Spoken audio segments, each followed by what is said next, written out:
Hello, hello, hello, hello, hello, ladies and gentlemen. Welcome back to the Tech Show. I'm Joel Asante, one of your hosts. This is season one, episode four, a conversation about how to build redundant, resilient, uh, secured three-tier web app. I think from previous conversations, we sort of walked into the trend of Gen AI, but we wanted to bring it back to the basics, right? From myself and my colleagues here, after a couple of discussions, we had discussed, hey, yes, we want to discuss every episode Gen AI, but we want to always bring it back to the basics for the folks that are in our community that don't have those basics covered. So in today's conversation, we are going to be covering the very foundations of a cloud architecture, which is usually a three-tier web app. With that being said, before we get into anything, I know there's been a couple of news today about what we've seen in the tech space, more specifically on the CloudStrike side of stuff. Obviously, our opinions here are going to be personal to our own, but it's interesting to see how things are in the technology space and how it can narrowly affect every single industry in our society. So, luckily, myself, I was on a MacBook, and a lot of my systems that I use are Linux or Mac OS. So I was unaffected, but I know a lot of businesses and just different industries were affected. So I just want to throw that out there that I think it's an interesting thing that happened today. But with that being said, what do you guys think before we jump into it? I just want to hear your thoughts.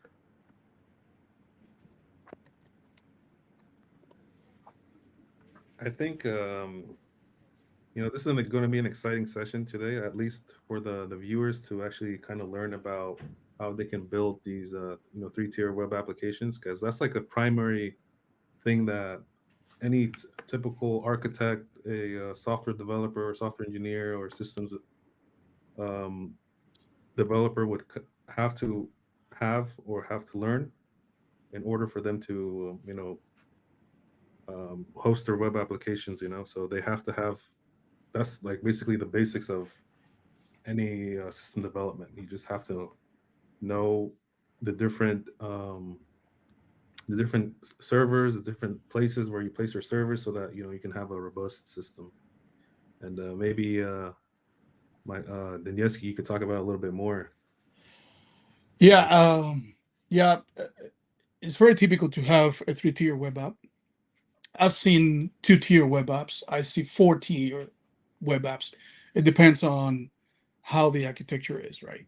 So basically, a three-tier web app is just an architecture pattern that is used in software development that basically separates the application to three logical and physical computing tiers, right? Like the presentation, application, and data. Now, this separation, what it does is allows for more scalable, manageable, maintainable applications. Now we have the presentation tier, also known as the client tier. This is the topmost layer of the application and represents the user interface, right? What we see in the browser, right? And also it includes the web browser or mobile applications that will interact with the user. Now, some of the technologies used, very common is React, right? So we know React very well. We worked with it a lot in different projects. Also, HTML, very popular. It stands for Hypertext Markup Language. CSS, Cascading Style Sheet, right? And also JavaScript, vanilla JavaScript. There's another framework similar to React is Angular, and there's also Vue and others. There's a new one now, Next, that is being used as well, right? Now, the application tier is also known as the business logic or the middle tier.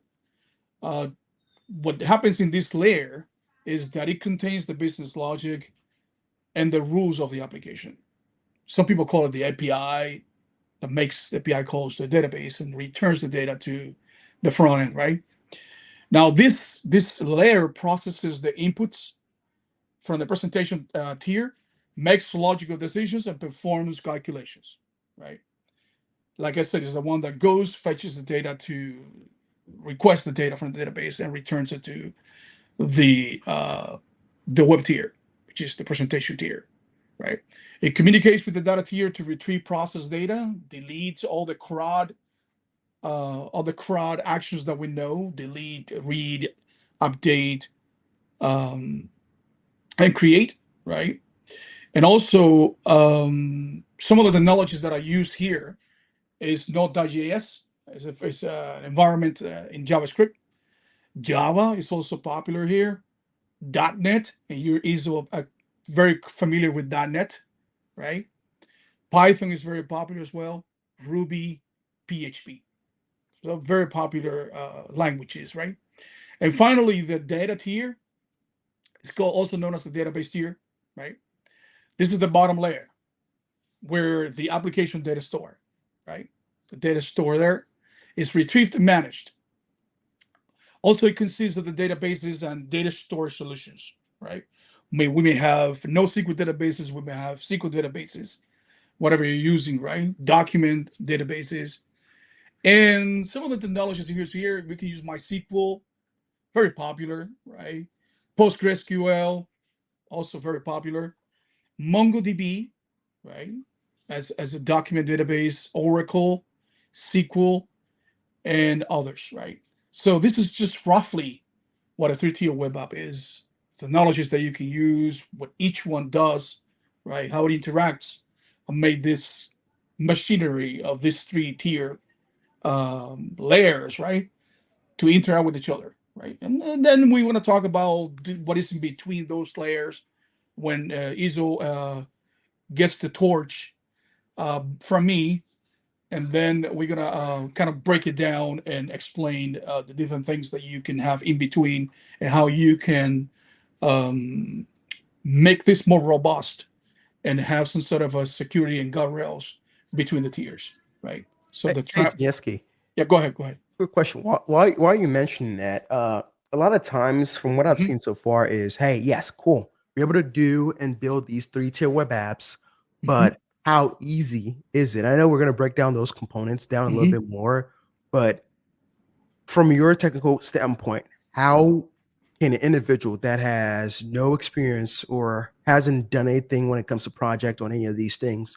how easy is it for an individual to build these three-tier web apps to one, learn how these functionalities and components are built, but also be able to retain these knowledge for a future project that sort of falls in line with a three-tier web app?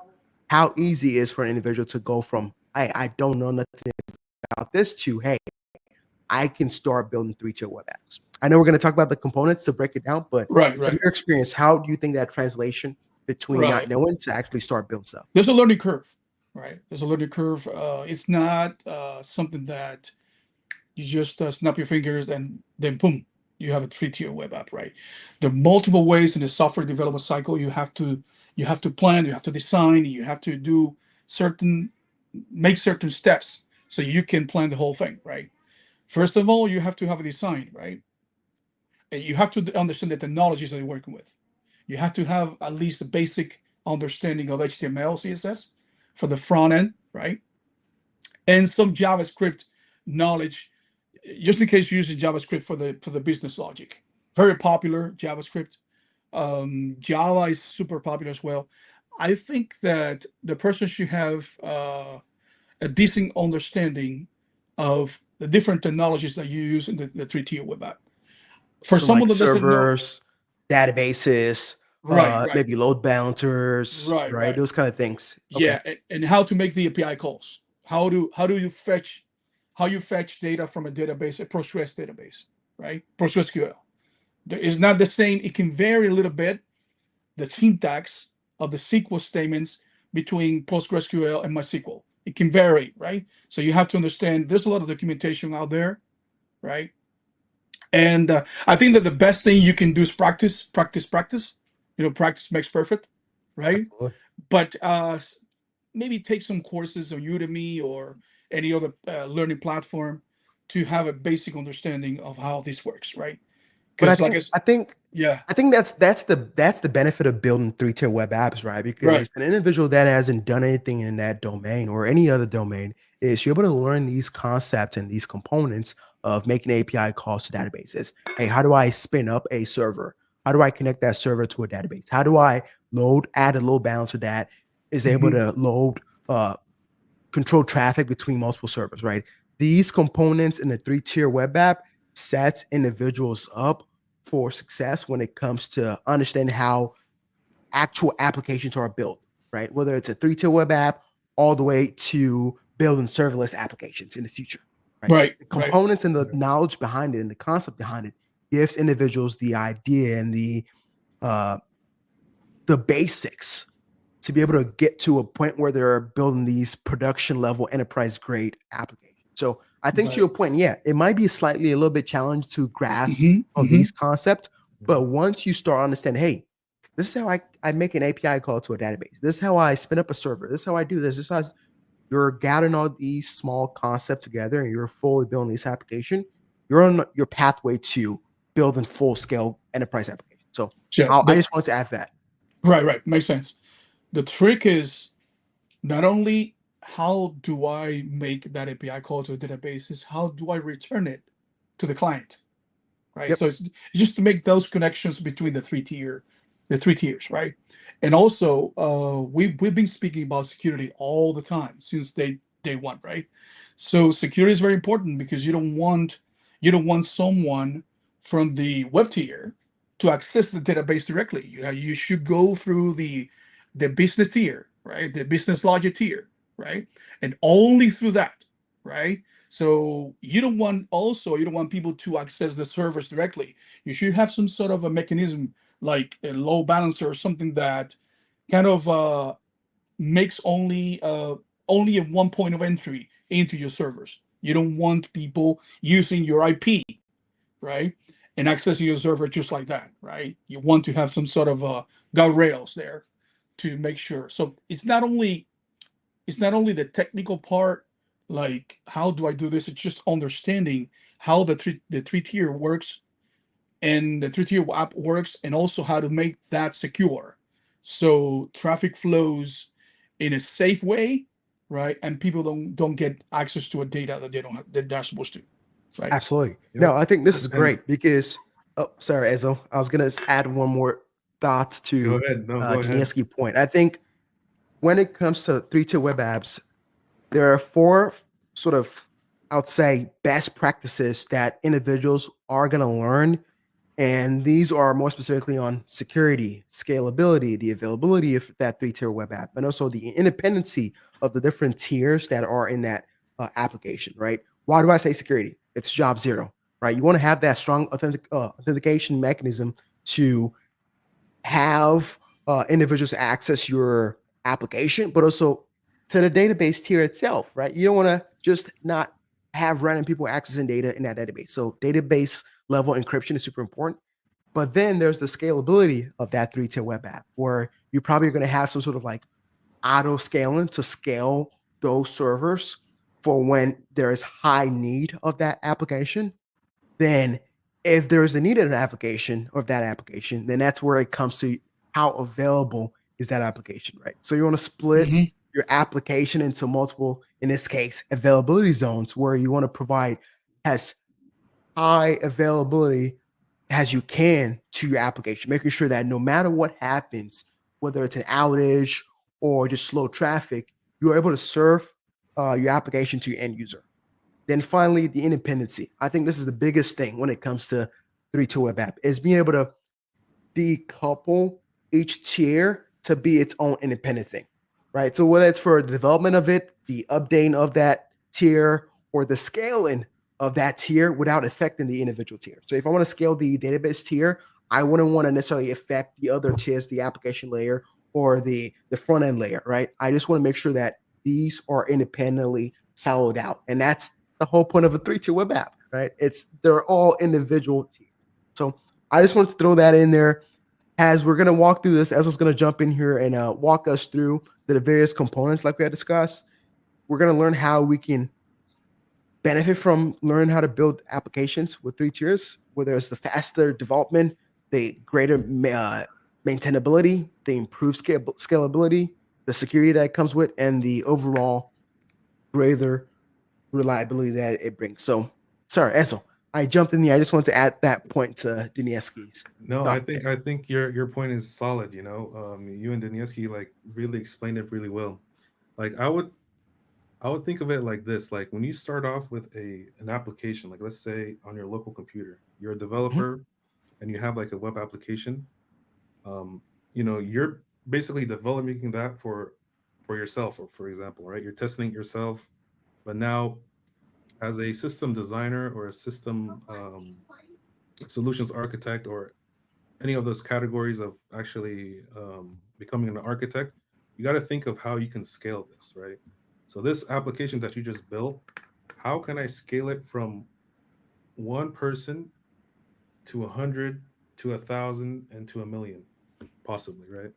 So that's where you have to think about designing and those logical tiers that you mentioned, right? You have to have Absolutely. a tier for a presentation layer, right? Then you have to have an application layer and a database layer. And you have to have those isolations spread apart because you want to scale those components. At the same time, you have to put security in place, right? So those are all like one of the benefits of learning this type of architecture. And then even for the future purposes, so let's say this application becomes very popular. Maybe you want to switch some of those components to make it more serverless, or you want to incorporate microservices. So all of this are some of the benefits of a three-tier architecture, right? So that scalability, that maintainability, that flexibility, the security, and all of that. That's how what makes you like a really solid architect in the long term. Absolutely. So Right. Ab- Right. Yeah. Yeah. Reusability is important too. So when I use it for different, maybe different clients, right? Like web, mobile, desktop applications. So you want to make that reusable as well. So in the future, you guys, the company decides to be a different type of client, right? And you mentioned something very, very important, Joe, and also um, you also mentioned microservices, which is very, very closely related to what Joe said about decoupling your tiers, right?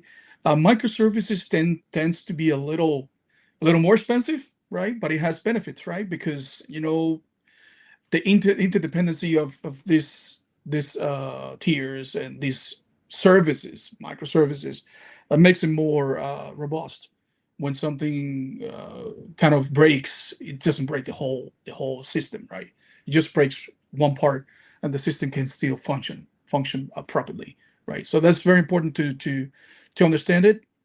It has its caveats, like every single service needs to have its own user interface, its own business logic, and its own database, right? So you have five different services. You have to have five different databases, right? But there's advantages to it as well, right? So some companies decide to modernize their applications, and they use containers or they use microservices, whatever they're using, and then they can have a better experience, right, in terms of functionality and the flow of the system, right? But I think that both of you have given very strong points, and I agree 100% with you guys. Absolutely.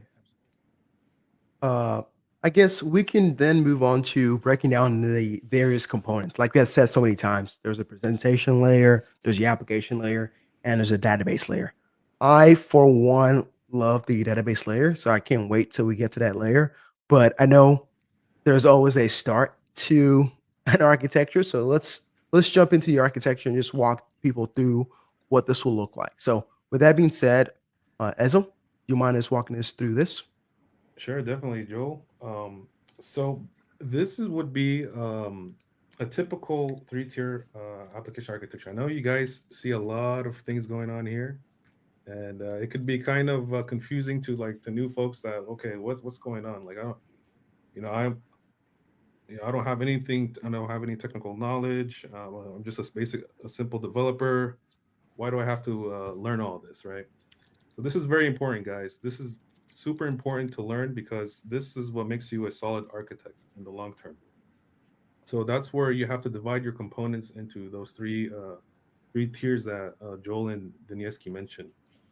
So from here, if we just take a look at the basic level, like the basic parts, um, you can see that we have from this architecture here, we have three main components here. We have this component, which is in green, and then these two components here, which is in blue. So this could be considered a layer. And I'm sorry, guys, I don't have anything here to draw, but just you can, if you just visualize this, I want to show you how that would look like. So this would be basically a tier, and then this part right here, an imaginary bubble would be a tier. This part here would be a tier. So three different tiers. So when you have your user, so let's say you host this on a cloud service, right? Like let's say on AWS, right? You would have your users out here, and they would basically have a web app running, either on their browser, on their mobile phone. They would request a particular page. Let's say they wanted to request a particular website. So the first request, when it comes in, the first thing it hits is a content delivery node. A CDN is basically a group of servers, or you could call them points of presence, that allows for quick and retrieval of data, right? The loading of different contents, and these contents or data could be, videos, images, HTML pages, JavaScript files, CSS files, all those things. So that makes it very quick for the users to get those objects, right? Those files, those content, and you want to deliver them very quickly, especially if you have users spread out throughout the world. So you would typically have a CDN in place. So once it reaches that, and this is part of like the request cycle. So when a user sends a request for, let's say they want to send a request for a web page, it would go through this and it would hit, your cloud vendor, right? Which is in this case is AWS. So the first thing it would hit would be a load balancer. So we didn't really talk much about load balancers, but a load balancer allows you to distribute your traffic, and it works in like more of a round robin fashion, right? So what it does is if you have a lot of users hitting, requesting a particular website, you have like, and we're imagine like you have hundreds and hundreds of users. You don't want all your users to hit one server. You want to distribute that traffic, right? You want to have a tunnel. Some people go here, and some people go left, some people go right. So this is where this application load balancer handles all of that, right? So once it hits this application load balancer, then it will distribute the traffic to your front-facing web application. In this case, we have you can call this, we have two availability zones, which are basically data centers located in different regions. So you have a region, right? A region is just a geographical area where you have a bunch of data centers, right? And then within a region, you have something called an availability zone. And an availability zone would have multiple data centers. So you want to have, usually you want to have different availability zones so that if one availability zone or a couple of data centers go down, you still have an availability zone up and ready. So Iso, before you continue, it's good to talk about a little bit about, as we are presenting this from the AWS perspective, it's good to talk about a little bit about the infrastructure of AWS, right? You just mentioned availability zones, right? So it's good to say that the way that AWS is structured in regions, right? And a region has at least two availability zones, right? And every availability zone has at least one data center, and every data center has between 50,000 and 80,000 servers. So it's good to know that, right? And in this case, I don't see what region you're using. Is that US East 1, Northern Virginia? Yeah, so in Most this case, likely. we're US East 1 in this case. So that one has 6 availability zones, right? is the oldest region with the most services available in AWS. Right? So it's good to talk about that. So for the audience to understand how this is structured and why you are deploying these servers in different availability zones, right? I have a thought, if you guys don't mind me sharing. Hmm. Since we're on the topic of availability, I think a lot of times people lose track of the reason why you want to deploy into multiple availability zones, right? The whole point of deploying into multiple availability zones is the availability of your resources, right? And this sort of moves us into the concept of whether you want to go into a single region scenario or a multi-region scenario. Why, you might ask? Well, there are various reasons why. If you're to go for a single region scenario, which is what a lot of folks end up doing, you have to understand that having your applications and resources deploy in the multiple AZs is super important, right? Whether you're trying to achieve 2 nines of availability or 3 nines of availability or 4 nines of availability, right? You have to understand what are all your goals. And with those goals, you decide what scenario works for you. And in this case, from Ezra's architecture, it looks like we're looking to achieve 3 nines worth of availability, which means that we're going to be deploying our workloads into 2 availability zones. So I think that concept, if you're getting to the space and looking to build sort of these architecture, understand the different reliability and availability scenarios here, right? Understand, hey, if I architect this 3-tier web app, if it's a multi-region scenario, how would I adjust my architecture? If it's a single region, if it's a uh, 2 9 scenario or a 4 9 scenario, how do I adjust that architecture there? So I think it's super important to not lose track of that understanding. And in this case, with a 3-tier web app, and we're looking to deploy in 2 availability zones, understand what those means. And Denise had mentioned data centers that are coupled together in a specific region, and in that cluster of availability zones, you have an actual region. So I just want to add to that point because I think sometimes a lot of folks lose track of that. Yeah, and even if you don't see it, is we apologize to you that we are taking your time, We but took over. We yeah, took over. It's but spot on. between No, those two green squares, we don't see it, but there's about 60 miles, right?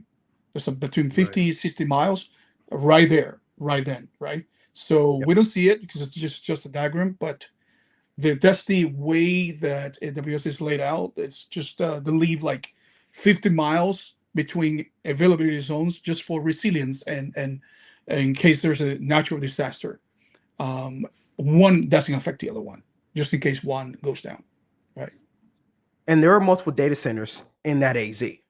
Yeah. It's not just an AZ means one data center because I see a No. lot of people confuse that Right. concept. No, Hmm. it's multiple data centers that are obviously they are separated in a way where you have that isolation still, Yeah. but they are a cluster of data centers. So never lose track of that. And folks, if you're taking certification, this is something that you should definitely know too as well.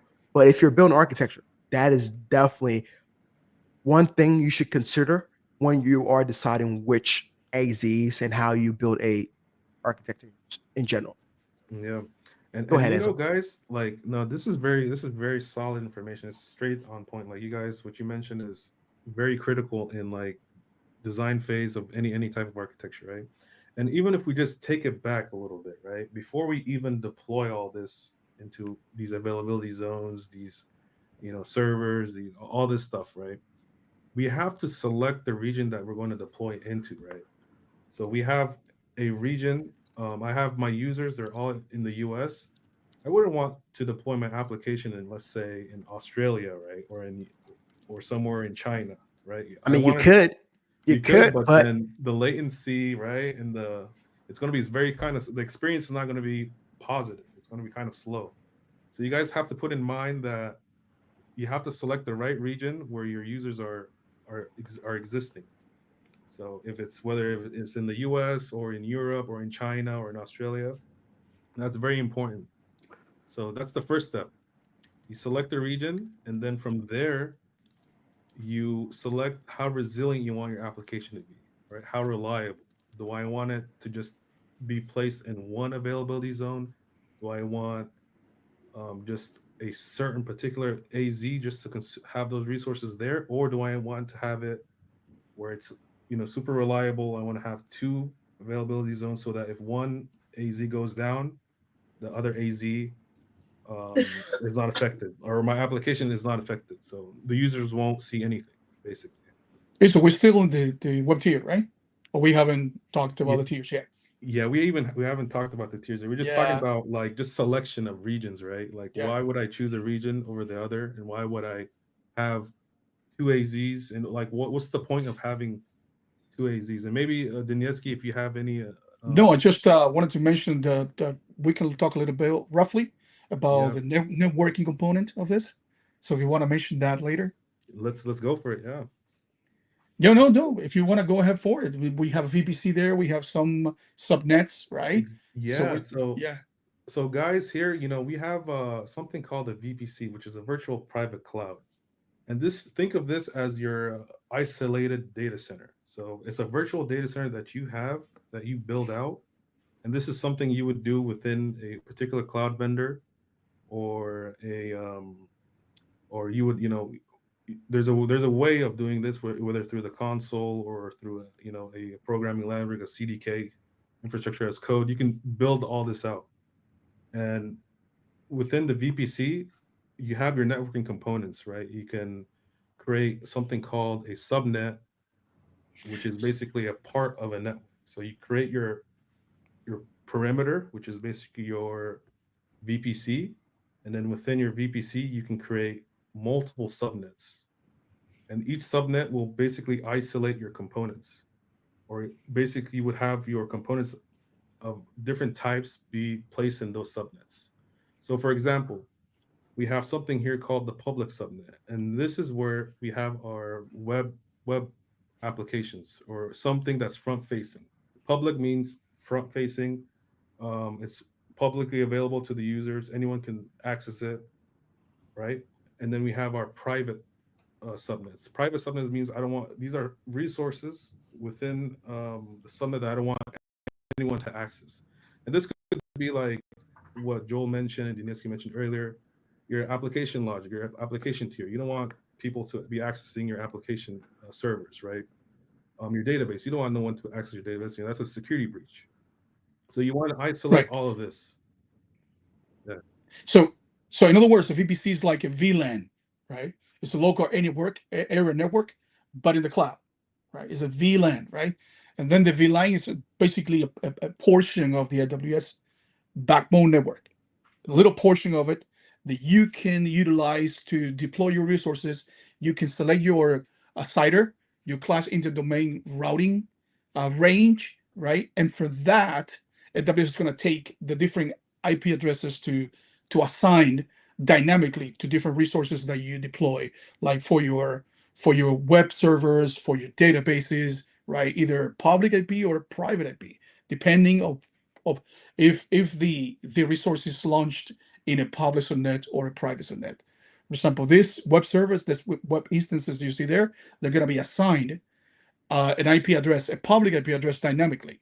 But those application instances in the private subnet in the middle, in the business tier, they won't have a public IP. They will be assigned a private IP, which you can use to SSH into those instances, but you cannot access it from the public internet because they don't have a public IP, right? So, and maybe you can go over that as well, Iso, and explain what makes that public subnet a public subnet and what makes it a private subnet, because there's something attached to them, something that is kind of connected to them that makes them public or private.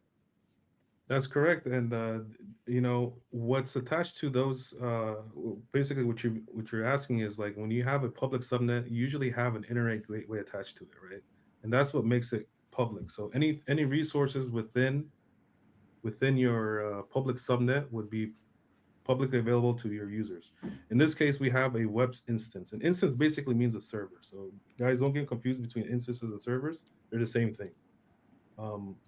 In the cloud terminology, we call them instances. So a web instance would basically be where your web server is placed. And then if you come back here, let's say we created a request for a simple web page, right? Let's say google.com, amazon.com. a simple web page. This is our application. So we would come through here, it would go through the load balancer, it would split the traffic between these two, and then it would hit your public subnet, which contains your instances.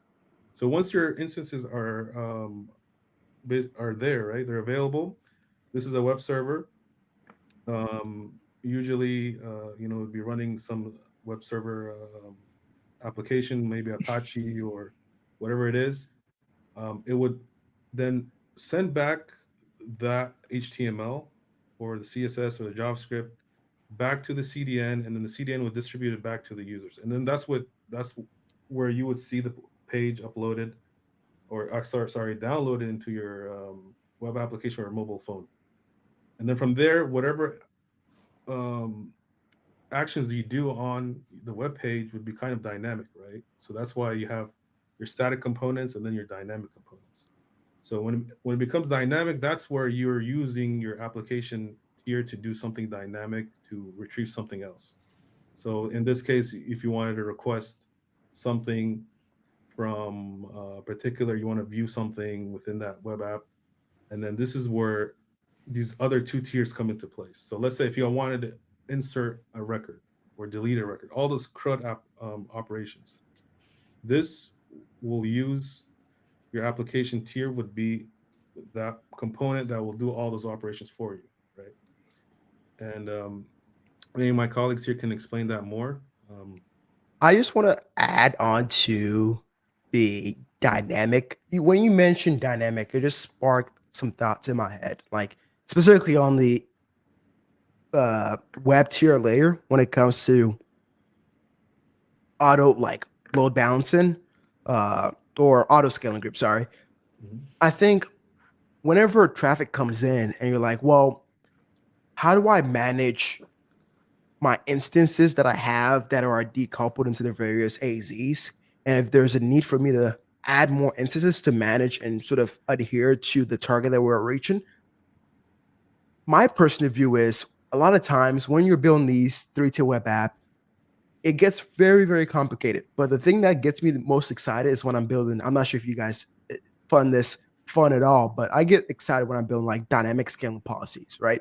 Whenever you're able to specify different type of policy types, hey, if I see a lot of CPU utilization due to the traffic that we're getting on this CPU on this instance, then let's add more capacity to this.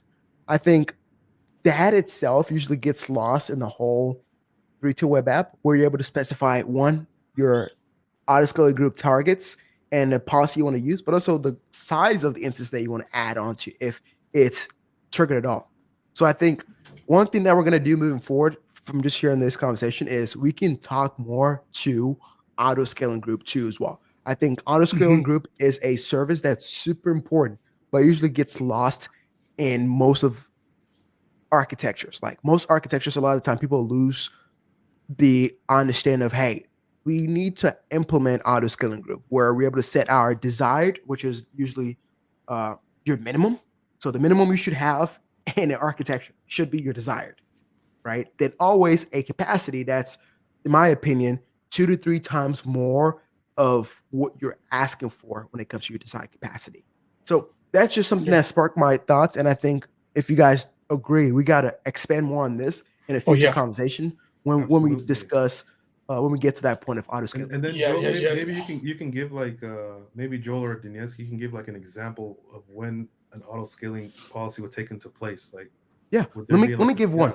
I think this is the one that I've seen a lot of customers have is, let's say you're a business, right? And with the business, you have a lot of traffic being served, right? And let's say you're, in this case, oh man, what businesses are out there I could use? Let's say you're a shopping website, right? You have a lot of people on Black Friday accessing your website, and these websites are hosted on an instance, and they are, in this case, in this architecture, decoupled into the various AZs. In this case, on Black Friday, you're going to get a lot of folks wanting to buy things off your website, and your CPU is going to be bombarded. So, which means your average CPU utilization is going to skyrocket, which means that if you don't serve more instances or make those instances available for your end users to have access to keep on shopping, your website might either bottleneck or you're just not going to be able to serve shirts or whatever to your customers. Right. The importance of an auto scaling group is when it comes to this scenario is, hey, I see the CPU utilization, so the average CPU utilization has a metric being spiked to a target value that I've selected. In this case, if I was that business, whenever I see a target value of, let's say, 70%, I want to trigger a auto scaling group to add more instances in this case. So if you're on Black Friday and you see about 70%, instead of having 2 instances be served to your customer, scale it up to the maximum, which might be 5 or 6, because you want to serve as much resources to your customer as possible, and you don't want these limitations of CPU utilization, as an example, limiting your business. So that's one example. I think the various different policies, we can get really deep into it, whether it's I personally like target tracking scaling policy because I specify my target value, and if it exceeds that value, I scale, right? But there are other values, and I think And Joel, just to not to cut you off on that point. So, yep. as a user, can I scale out, like scale out and then scale in? Is that possible? Oh yeah, great question. Because there's a difference between scaling out and scaling back in, but also scaling up and down, right? I think in this scenario, what I'm talking about is more specifically on the scaling out, right? I want to add more resources. I want to add more instances. Whereas if you're scaling up and down, you just adding much more beefier instance power, Yeah. right? I think in scenarios like this, you're going to see a lot of businesses and customers scaling out and scaling back in, because the more availability of instances that you have to serve traffic and serve your application to your customer is what you want. You don't necessarily want to have, let's say, 2 instances that are beefed up all the way to like the most powerful. Yes, you can do that, and it will reduce the CPU utilization a bit. But what if you get more traffic come in, you have more users come in? Are you just going to infinitely just keep scaling or infinitely vertically scaling up? No, you want to horizontally scale out to add more instances to that use case. So usually my first approach when it comes to auto scaling is, hey, let's scale out the instances to add more instances to a use case. But also some businesses, it might be more reasonable to scale vertically up and down. But usually the right approach is, hey, do we scale out first? Let's add more capacity. Let's add more resources for the capacity we're seeing in this case on Black Friday. Yeah, it's scalability is so important. I mean, guys, we have so much to talk about. In I this know. three We're tier not web going to app. be able to cover This- all of it today no, in no. today's I meeting. mean, we can I have think we need to do like multi- part 2, part 3, multiple right, for multiple this. sessions on this. I mean, scalability is one of them, right? Oh yeah. And I'm in shock to see how many companies are not using auto scaling, either because they don't know about it or because they don't want to use it, right? Either one, right? This is so important to have many men working instead of a big one, right? So a big man can accomplish a lot, but 10 men can accomplish more than one man. It doesn't matter how strong that man is, right? I Same love that thing. concept. Same thing. Yeah, that's So what if I you think. scale up, you have a big server with a lot of CPU, with a lot of memory, with a lot of power, right? You're gonna accomplish less than having 10 small servers that have the same capacity, right? So it's good to have a plan in advance so you can scale when the spike traffic comes, because that's a problem, especially for e-commerce businesses. They have a store, and then at the time of Thanksgiving or Christmas or July 4th, you start seeing a lot of sales, right? And a lot of overwhelm. Your servers get overwhelmed, right? Because a lot of traffic coming in, a lot of users, a lot of connections in your database. That's crazy, right? So you want to plan ahead, right? Sometimes you have to even warm up your load balancer, because your load balancer would not be able to cope with the traffic either, right? So multiple things that you should do in advance. And I think that we're going to be speaking about this 3-tier web app for a long time, because if you think about it, it's one of the most important architectures that you will ever see, because wherever you go, there's a website, there's a mobile app, there's a 3-tier web app, right? Everything, even this platform that we're using right now, it has a 3-tier web app. It was built with a 3-tier web app. Even serverless architectures, they have a 3-tier web app as well. So you have an API, you have a client, you have a database, right? And if you summarize everything, if you leave AI and all this machine learning stuff aside, you think about it, probably what is left, what remains is a 3-tier web app, That's right? correct. Yeah. So think about it. It's a long topic. There's a lot of discussion to have, and I think that we're gonna enjoy this because it's pretty interesting and kind of unbelievable realm for sure. Absolutely. Awesome. Well, I'm not even sure if we should go ahead with the remaining architecture because I think there's so many things in this architecture that we're going to break down when it comes to component. I think we've done a good job breaking down the first component, which is the web tier, right? Right. Being more something that the end user would face. Moving forward, we're going to be breaking down the logic tier or the back end, right? We want to break down much more in details of why that's behind the private subnets. We're going to break down how that also includes a auto scaling group and what that is. But also, I want to add on to that while we discuss those topics is how do we incorporate some what we call lunch templates. So as we talk about auto scaling groups, we're going to discuss how lunch templates can be involved in an auto scale. Those are subsequent conversations we're going to have later. But then finally, we're going to discuss the big giant, the database layer. I think this is where I get excited. What type of database do you use in a 3-tier web app? Why they matter? Why it's important to also look into caching. And know this architecture has a caching mechanism here too as well. But then how do you fail over to a database, right? There's a reason why you have a primary database and you have a standby database. How do you fail over? I think if we're to go on this conversation just today, we're gonna be here to what time is it? Till like 10 p.m. this night. So what we're gonna do moving forward is go ahead, Danielski. And then we're done with all this. We're gonna lock it up. We're gonna lock it with security. Oh yeah, you gotta be secured. You gotta be secure as possible. You cannot just have a 3-tier web app just to have it. You gotta secure it. So I think what we're gonna do, guys, here is in subsequent meetings and live streams we're going to have, we're going to now move forward to the back end side of the architecture. And if we're able to cover fully the back end, we're going to move to the database portion of this architecture. I think what we're trying to do here and our goal is to give you the basic concepts and the understanding of a 3-tier web app. We want you to understand how the web layer works, how the private subnet works, the backend works, then how the database works. Then once we're done with that and coincidentally explain all of it, we then would move into the various other components that come with this, which is the networking. How does the networking look like with this, right? How does the routing work with this? How does the load balance if the traffic flow through this? I think that's something data flow usually gets lost in such conversations because you only see the components. How do you see the flow of data? We can definitely show that too as well. So don't worry.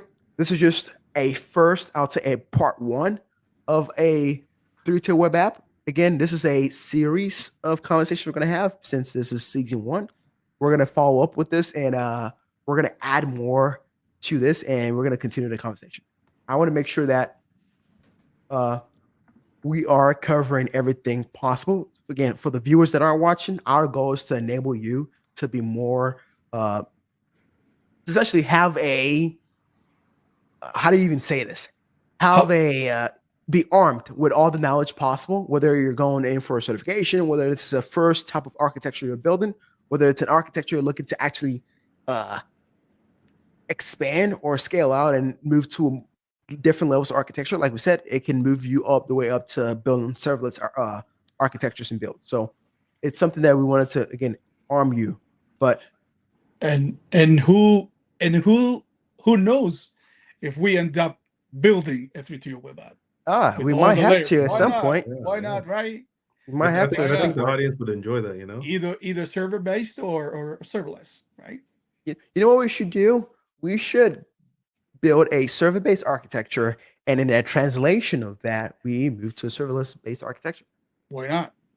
Yeah. I Why think not? that's something that the community would love to see, and I think we should do. I guess Awesome. we can start, Joel. We can first start by just giving them the understanding of 3-tier web architectures, and then show them like how this. Can Yeah, work, for sure. right? At the end, when we're Absolutely. done with all the theory, we just go into the practice. Absolutely. Absolutely. Well, with that being said, guys, we usually try to wrap this up at the 45 minutes mark. But again, like I said, 3-tier web app is very extensive, and we're going to follow up in a part 2 next week on the backend tier or the logic tier. And we're going to follow up with that. But with that being said, I want to share some thoughts on where we stand as a live stream or a podcast. We recently hit, correct me if I'm wrong, guys, 67 followers on LinkedIn. We recently also hit 717 followers on the YouTube page. And we're so close to be able to stream on LinkedIn on our live profile, on LinkedIn. So please, if you're watching this now or you're watching this after on the recording, please do hit that follow on our LinkedIn page. We appreciate the support.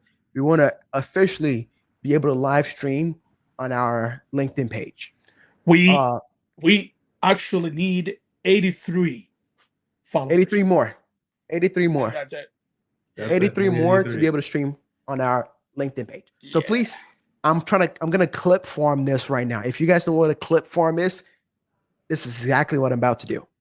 Go out there, like, comments on all of our pages, whether it's our LinkedIn profile page, our YouTube page. Please do that for us. And I'll throw this in here right now. Go do that. And with that being said, that's a clip form.